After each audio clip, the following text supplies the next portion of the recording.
Today is September 4th, 2024, and this is William Michael of the Classical Liberal Arts Academy. I recently took a course on the history of the philosophy of religion, and as I went through the course, obviously we addressed the attempts to prove the existence of God. And many are familiar with the common attempts to demonstrate whether or not God exists. And as I was studying these writings from St. Augustine, St. Anselm, St. Thomas Aquinas, and some other writers, Muslim writers included, I started to have some different thoughts about the question. And for some who are more expert in this than I am, what I am about to discuss is probably already understood. May not be a big deal, but I found these thoughts interesting and helpful, and I thought it might be good to share them. And so I'd like to talk about the question of the existence of God and whether it makes sense to say that God exists. And as I thought about this, I thought of this in the following way. So bear with me as I go through this. I was thinking about the fact that when we discuss God, we do so using human language. And human language is very interesting, because man is the source of human language. Man establishes names by convention, by agreement. Men agree to use this word as a symbol of this idea, and we see this in the composition and publishing of dictionaries, where we all agree that these words will be used as spoken signs of certain ideas.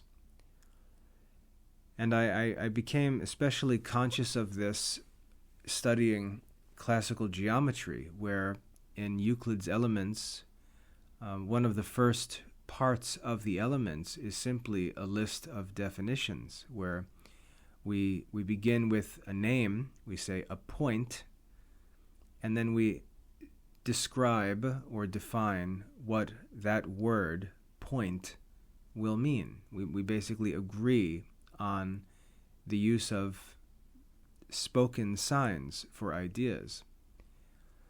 And we go through the definitions in geometry, establishing at the beginning of the study the meaning of words that we're going to use.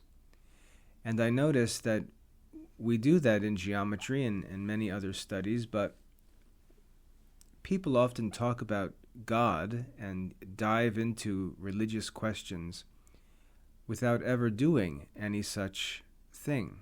They just begin talking about God without establishing definitions or anything like we do in geometry.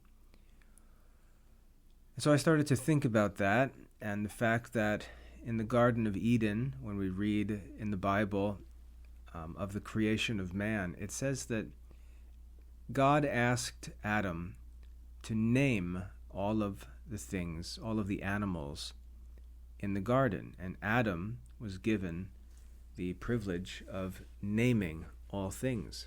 And we see in that passage this idea of the human origin of names, that really the use of words is subject to human choice and agreement, which Aristotle refers to as convention. And so I thought about this because it was very interesting, because when we look at the elements of Euclid, we say, okay, well, axioms are self-evident. If I say any two things which are equal to a third thing are equal to one another, we can reflect on that and say, yeah, that must be true.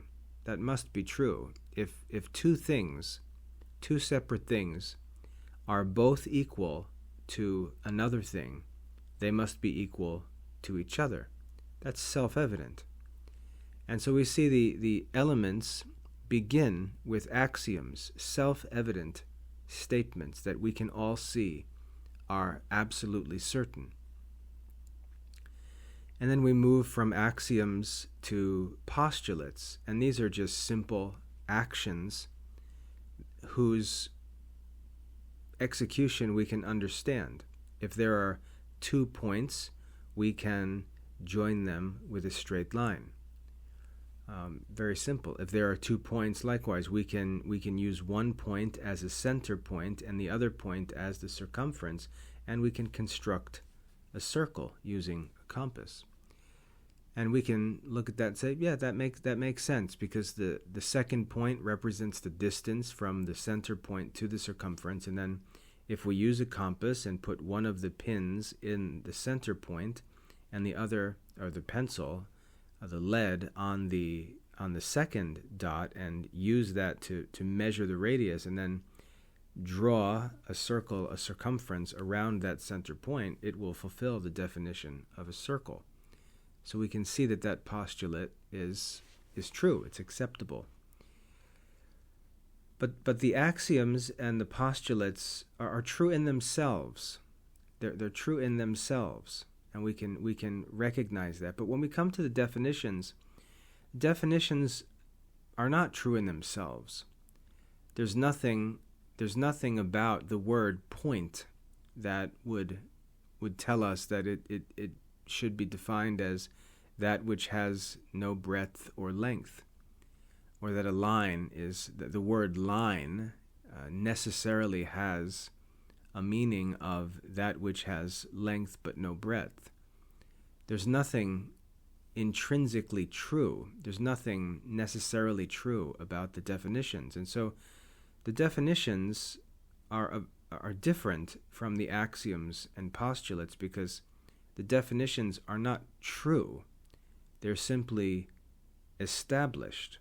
They're established by human convention, by agreement. We look at those definitions and we all shake hands and agree to use those words according to those definitions. And so there's something different about language, that man is the maker of language. And I've always found that interesting. It's one of the reasons why I've studied languages and grammar as much as I have. But as I studied this question of the existence of God and did all of these readings and had discussions with professors and classmates, I started to think about the significance of language with respect to this question of the existence of God. And I started to think something like this. This is something of an experiment. Imagine if I asked you this question: does Ooga Booga exist? Does Ooga Booga exist? Yes or no? Answer the question. Does Ooga Booga exist? There would be no way to answer that question. And even before I get to that point, we may have to ask, what does Ooga Booga even mean? What does it even mean to exist? What's the question actually asking? Because think about it. If I say the word Ooga Booga, and I'm using a silly word on purpose, but if I say the word Ooga Booga, doesn't it immediately exist? Doesn't the word immediately exist? The word exists. I just spoke it. And if I had written the question, does Ooga Booga exist, and I would have written the word out in letters, the written word Ooga Booga would certainly exist. Speaking it would cause the spoken word Ooga Booga to exist. Writing it would cause the written word Ooga Booga to exist. So when we ask, does Ooga Booga exist, we're obviously not talking about the name. We're not talking about the name, whether it's spoken or written. We're asking something else. the word Ooga Booga, the name, is on my lips. It's spoken language, something spoken. And if written, the word Ooga Booga is something written in print, on paper. But when we ask the question, does Ooga Booga exist, we're obviously asking something else. We're asking, does something named Ooga Booga exist outside of the word spoken, or outside of the word written? Does Ooga Booga actually exist? Not the name Ooga Booga, not the spoken name, not the written name, but does the thing itself exist? And that leads to another question. By thing, do we mean an idea in the human mind, or do we mean something that exists outside of the human mind? So if I say, does Ooga Booga exist? If we mean by that the idea, which is signified by the word, that can't be answered. And if we mean an object outside of the mind, that also can't be answered. Why? Because we haven't defined the term Ooga Booga. We haven't given a definition. And so there's no way to answer the question. There's no way to say whether or not Ooga Booga exists. So if someone asks, does Ooga Booga exist? The only way that I could answer that would be to say, I don't know. I don't know what Ooga Booga is. So if you would define it, then I would be able to answer it. And imagine if I did something like this. If I said Ooga Booga is it's a ball, about 9 inches wide or so. And it's a ball, and it's made up of patches that are shaped like a hexagon, and they're stitched together, and it's filled with air. And the alternating patches are black and white. And you would think about that, and you would say, oh yeah, I've seen that before. If that's what Ooga Booga is, if it's a ball made up of hexagon-shaped patches that are alternatingly black and white, that certainly does exist. Except we call it by another name. We call it a soccer ball. If that's what Ooga Booga is, based on the definition, then yes, it does exist. I've seen it. I have one. I can show you one. I can show you Ooga Booga. I have one. We kick it around in the front yard. So the ability to answer the question whether or not Ooga Booga exists is impossible to answer until we've defined it. And then once we've defined it, the question is quite easy to answer. Now the reason why that's significant is because if I were to walk out into the street, if I were to go stand in front of the local grocery store, or if I were to stand outside the door of the public library and ask everyone who passed by, does Ooga Booga exist? Or let's just get to it and say, does God exist? Does God exist? How many people would answer without requesting a definition? I would expect that most people who heard the question, most people who heard me ask, does God exist, would begin to answer. And there would be no request for a definition. There'd be no question of what the word means, of what the word God means. They would begin to answer. They would begin to just share their opinion, say, well, I used to believe that God exists, but I don't know if I believe anymore. Or I think God exists. yes, God exists, no, God doesn't exist. There would be answers of whether or not God exists before we had ever established a definition. And that's strange. It's strange that we act as if we know what the word means. We act as if everyone has already agreed on what this name God means. And yet we haven't agreed on the meaning of that word. If I was to ask, does Ooga Booga exist? I would immediately ask the question, what is Ooga Booga? But if I ask people, does God exist? No one, I would expect, would stop and say, what is God? I can't answer that until you've defined what God is, what you mean by this word God.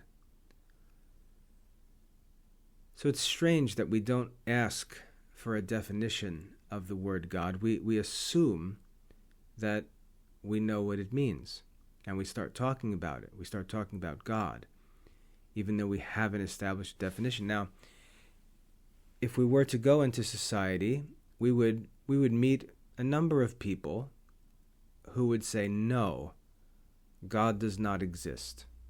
And the majority of the people would likely say, yes, God exists. I recently looked this up, and I think I saw that in America, 14% of Americans deny that God exists. You can fact check that for me. But I think I saw that 14% of Americans classify themselves as atheists. So most people would say, yes, God exists, and roughly a seventh of the people would say, no, God doesn't exist. But I don't think anyone would stop and first ask, what is God? What do you mean by God? And this is why I think we have this dilemma when we ask about the existence of God. I think we don't define the term. And so people answer whether God exists based on an unstated,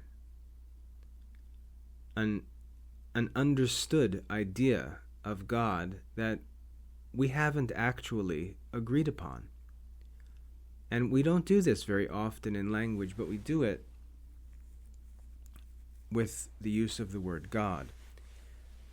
And I think this is why many people struggle to answer the question, or many people answer in the negative. Not because they actually deny the existence of God, as we'll define him in a minute, or as the Catholic Church would define God, not because they're actually denying that, but they've got an idea in their head of what that word means, and they're actually denying that. They're denying the existence of whatever it is that they use to define the word God. So saying I believe in God, or I do not believe in God, or I think God exists, or I do not think God exists, really has no meaning. It has no meaning. This discussion is meaningless because we haven't established what's meant by the word God. And so when we think about this, or when we talk about this, I think we have to learn to stop and first ask a preliminary question, which is, what is God? What do we mean by the word God in this question? And I think the answer to the question changes when we've established that definition. Now remember, again, as I showed in geometry, the definitions are man-made. They're conventional. They're not natural. And so when we use the word God, we have to agree on what that term means. That's how language works. The word itself doesn't have some natural meaning. And it's very easy to prove this. We can prove that words do not have an actual meaning, or that ideas do not have a natural symbol that's spoken as a word. We can prove this by simply looking at different languages. We can see that, I could refer to a ball as ooga booga, as I did before.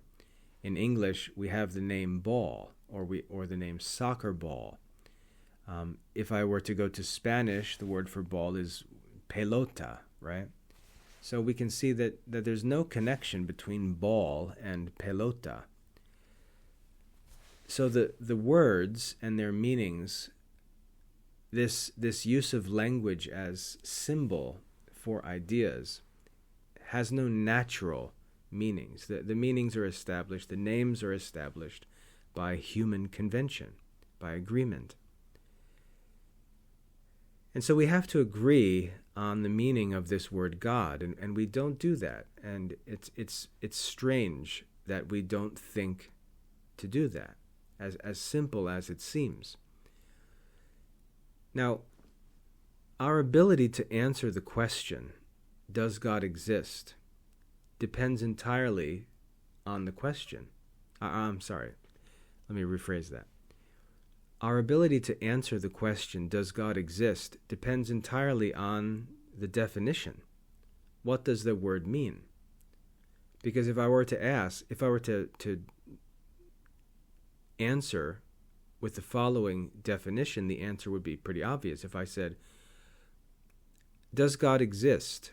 And the other responded and asked, what do you mean by the word God? What are you signifying by this name, God? And I said, God is a ball about 9 inches wide, made of these patches that are shaped like hexagons and sewed together. And each of these hexagons in an alternating pattern is black or white. This is God. Does God exist? And we would say, if that's what God is, then God does exist. I've seen one of those. I've seen God, quote unquote, on television. I was watching a soccer match between these two teams, and I saw one on the field. I saw a God on the field. It was a ball made up of those hexagonal shapes, alternatingly black and white. Yeah, I've seen. In fact, I've seen many of those. So yes, God exists. The question and answer would be that simple. So this question, does God exist, comes down ultimately to the definition that's established for the word, which again is very interesting.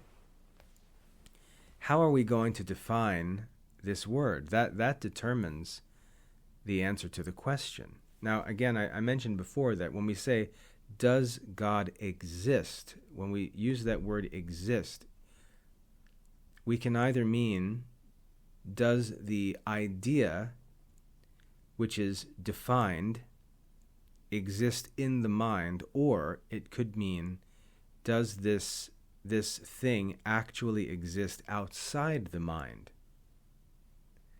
So that's another challenging part of this question, which we'll have to discuss a little bit. But the answer to the question, does God exist, is ultimately going to come down to the definition of the word God. And we can give all different kinds of definitions.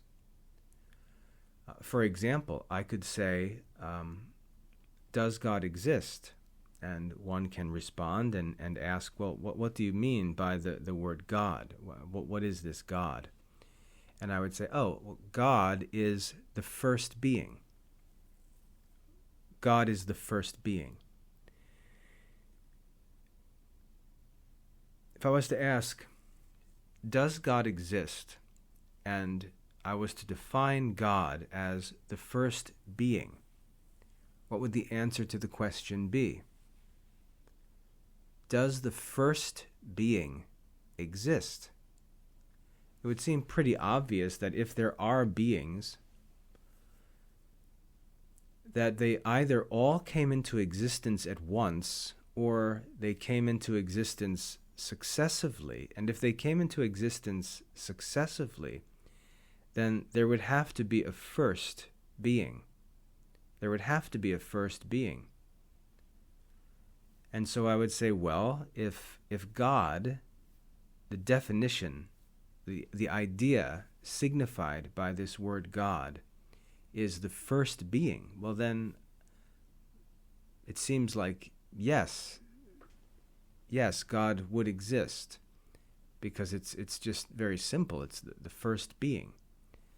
There would have to be a first being. If beings existed successively, there would have to be a first being. So yes, God exists, inasmuch as he's defined as the first being.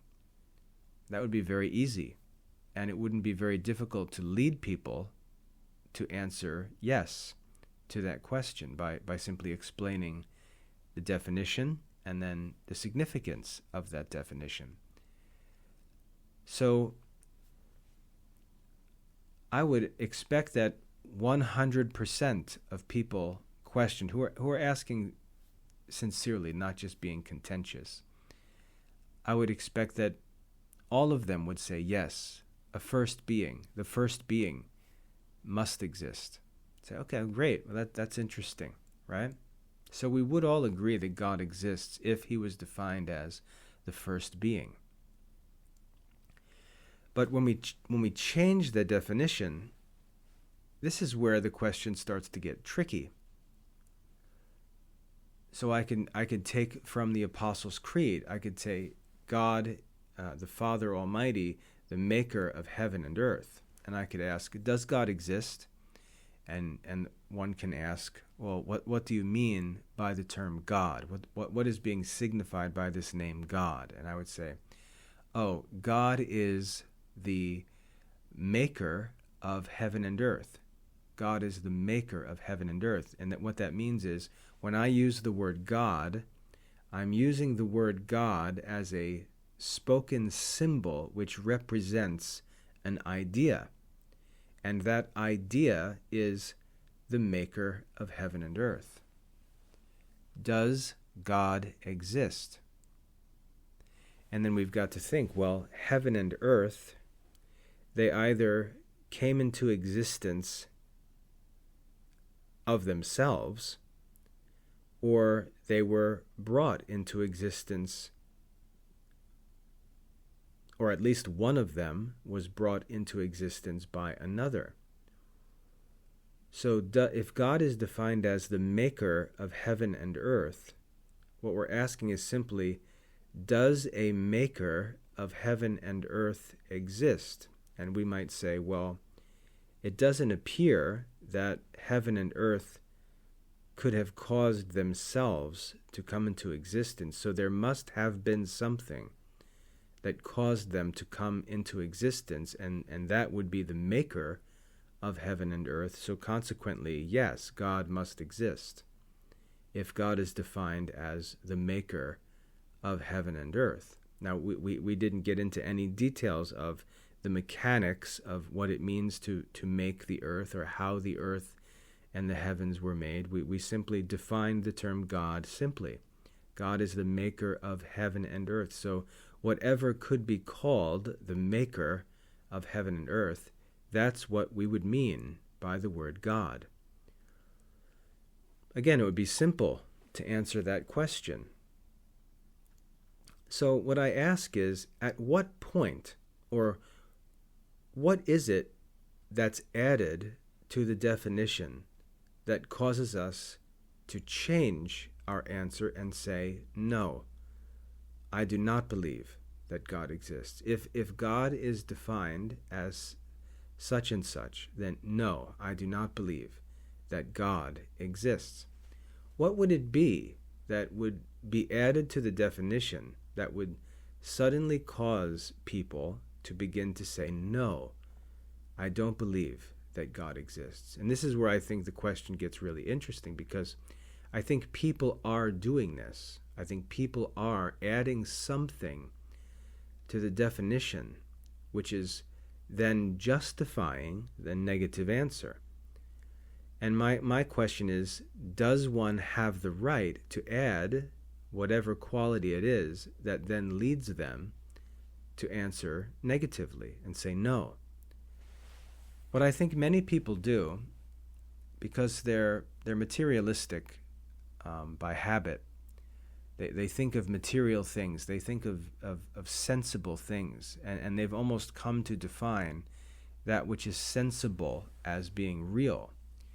And so when they're asked this question, does God exist? I think what they're really, the way that they interpret that question is, does God, some person who is like a man but is greater than a man, so he's supernatural, he's beyond natural,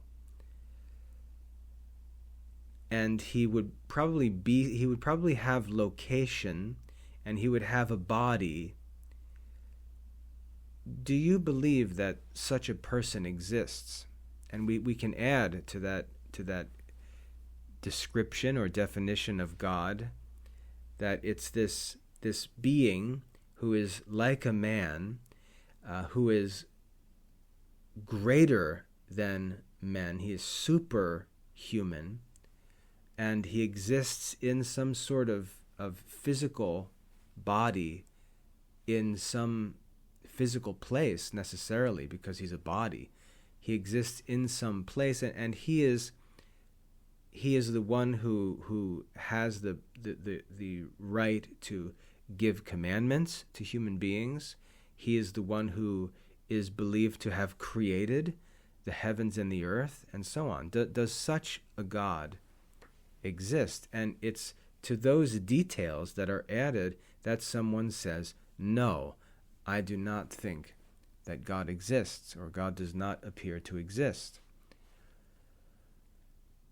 And so what we're denying is the existence of something that is described by men, and the descriptions vary from one man to another. So this statement, I don't believe that God exists, or even I do believe that God exists, really has no significance, because the definition is not being established first. And so we really don't know what we're actually saying exists, whether it's the same thing or something different from what everyone else is talking about, or whether we all have different ideas and everyone is actually answering a different question because their definitions are different. So the answer to this question all comes down to the definition.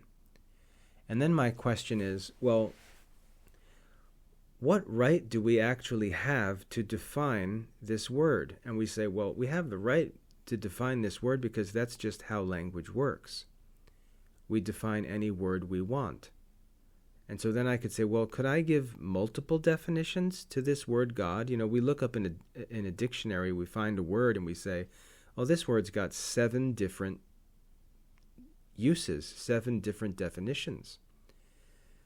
So if I were to ask, does God exist? If there were 7 different definitions, I might say no to 6 of them and yes to only 1 of them. And so saying no to the question whether God exists when the definition of the word God is wrongly understood is actually a true answer. Someone can say no, God does not exist based on the definition that was just given. And that would actually be true. It would be true to say that God does not exist if that word God was defined in a certain way. And it would be necessary in another time to say, yes, God does exist if the word was defined in, yet again, another way. And we establish these definitions. So this is all arbitrary. We're the ones establishing the meanings of this word and then asking whether or not it exists. So the first thing we have to do is establish a definition before we ask the question. And then our answer to the question is simply an answer to whether or not whatever it is that's defined exists. Now, when we ask what God is, what is signified by this word God, what if the meaning of this term is actually much simpler than we normally assume? What if we normally add too much detail to this term when defined, and that detail is actually what causes the thing to be denied to exist? So, for example, we normally define God as a person who exists in a way that's like men, and this is called anthropomorphism. We normally say that when we use the word God, we may think of a supernatural being, but we think of something that is much more like man than like an elephant or a giraffe. We assume that God is like men. So we begin thinking about God by thinking about men. And then we compare and contrast the character and attributes of God to the character and attributes of man, and we form this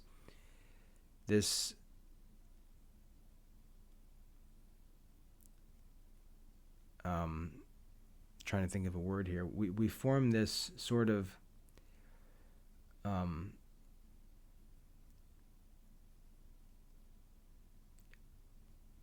man-like being that's understood to be greater than man. I apologize for my slowness. It's late.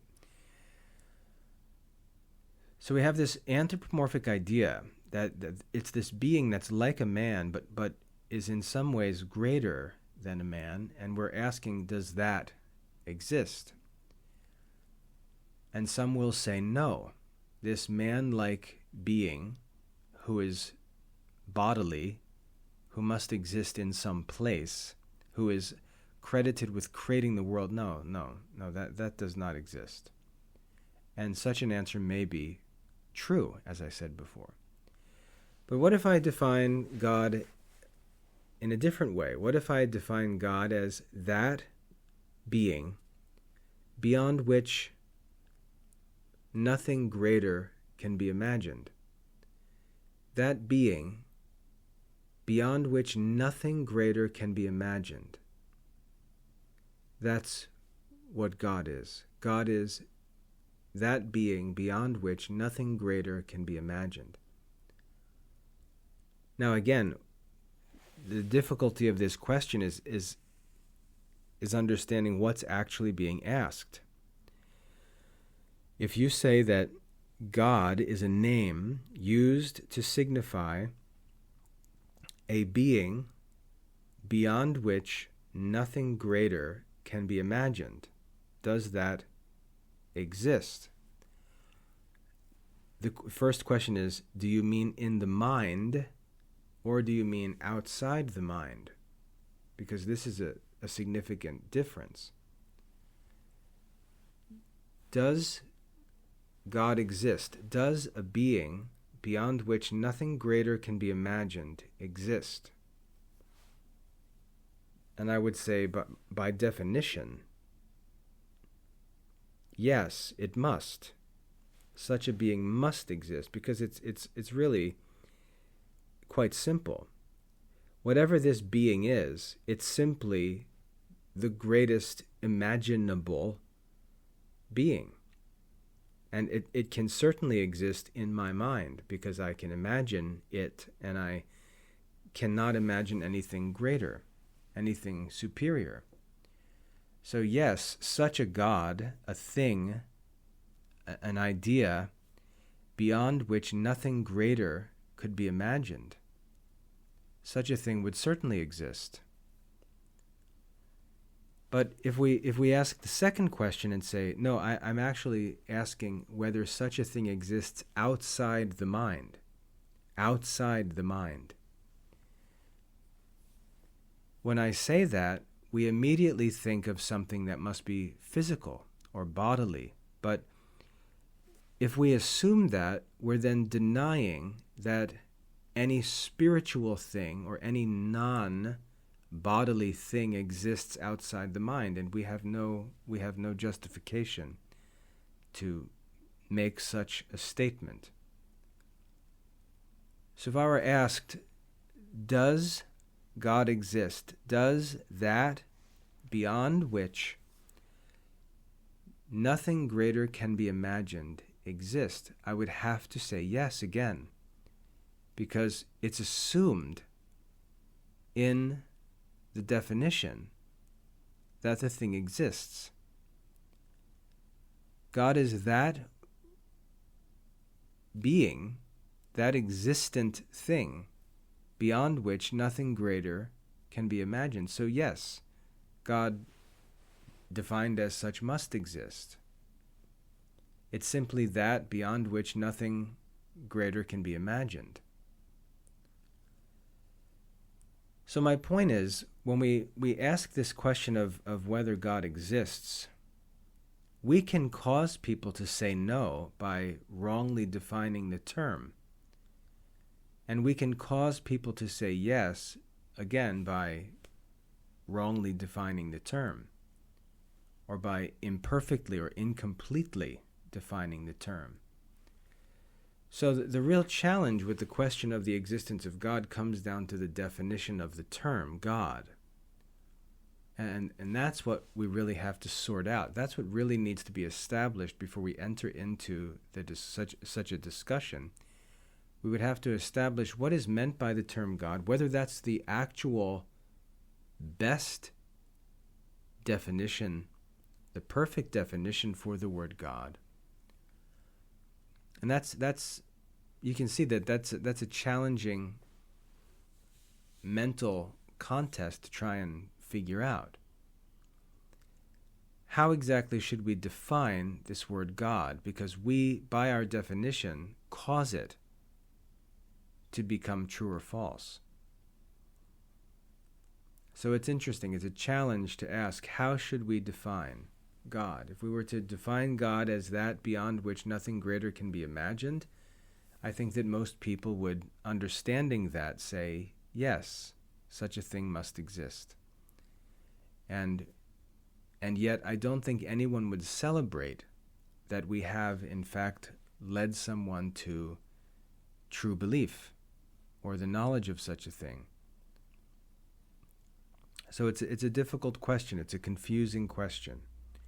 But we, inasmuch as we establish the meaning of terms by convention, establish the meaning of the term God, and ultimately control the outcome of the question.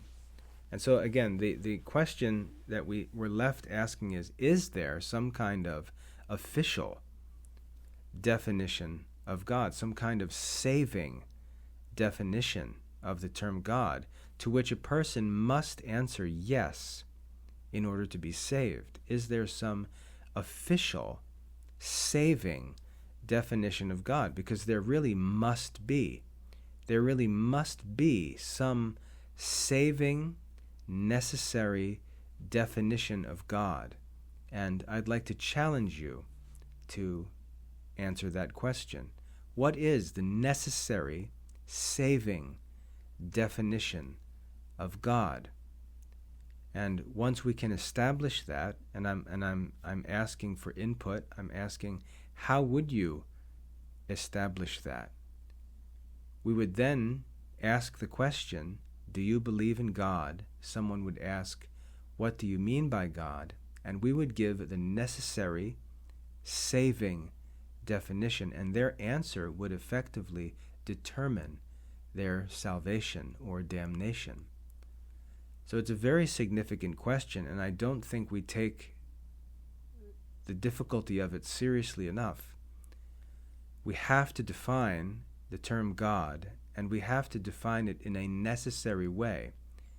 We can define it in many different ways, but it may be possible for someone to say, no, I do not believe in God, when it's defined in a certain way, and that way not be the necessary way or the saving way. So it's very significant. And these polls and discussions about how many people say they believe in God or who claim to be atheists, or this talk is really meaningless until we establish this definition. So I'd like to give you a little challenge. I'd like to ask you either in the YouTube comments or by email to give me your answer. What do you mean by God? What answer to that question, what definition is actually the necessary and saving answer? That's what we need to figure out, because until we do, all of this talk and attempt to prove or disprove the existence of God really doesn't make any sense. So let me know what you think. God bless.